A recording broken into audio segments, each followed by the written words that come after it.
लाल भोपळा आपल्या आरोग्याच्या दृष्टीने खूप उपयोगी आहे आणि ह्याची आपण आज मस्त एक डिश बनवणार आहोत।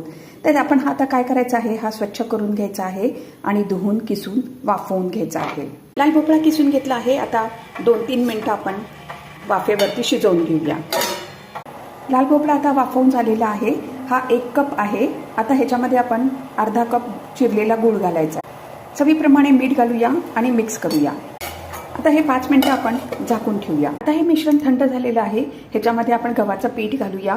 साधारणपणे मी 1.5 कप गव्हाचं पीठ घालणार आहे। मिक्स केलेलं आहे। ह्याच्यामध्ये आता आपण दूध आणि थोडं पाणी मिक्स करून पीठ मळून घेऊया, जसं आपण चपातीचं पीठ मळतो तसं घेतलं आहे। थोडं तेल लावलेलं आहे। आता 10 मिनिटं आपण झाकून ठेवूया। आता आपण हा छोटा एक गोळा घेतलेला आहे, तो पीठ लावून आपण लाटून घेऊया। लाटून घेतला आहे। तवा तापला आहे।